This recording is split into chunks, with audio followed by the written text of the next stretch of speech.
Had a family estate auction back in 1995 and was the only person to bid on this stone jug. The appraiser had it listed for $100 and the opening bid was $60, so I paid $60. There was a fellow that approached me right outside where we had the auction and asked if I would like to sell it, and I sold it to him for $100. And my mother said that I should get that back because I don't know what it is. And I chased him to the car, and he gave it back to me. So. Well, you are very, very lucky. This happens to be a piece of Edgefield stoneware.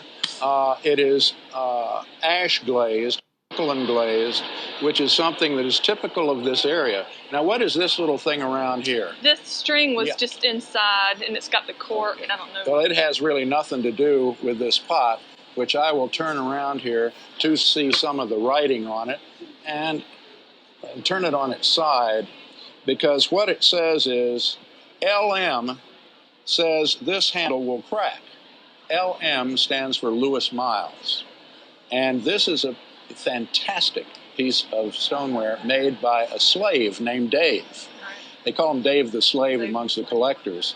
He is extremely popular, and let me show the date. Here we have it. The date is June 28, 1854, and it says Dave.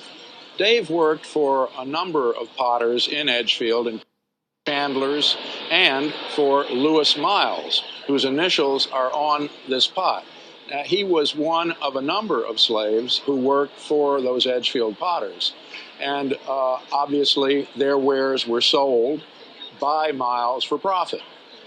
But one other thing about Dave had huge hands. He made some of the largest pots that are ever known out of stoneware. And he was educated because he could write. And it was against the law at that time for a slave owner to educate his slaves. But nobody ever got after Miles or Chandler for doing it. And he potted right on through until late in the Civil War. And finally, when the slaves were set free, he went off on his own and sort of disappeared.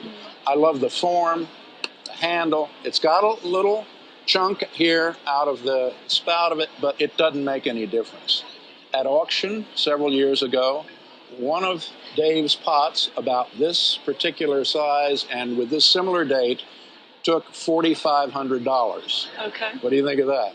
That's more than $60. Right. And if I had this to sell, I would probably price it about something like $6,000 today. That's great. That was in '93 when that thing sold. That's awesome. You were so lucky. You got that thing back from that fellow. Yeah.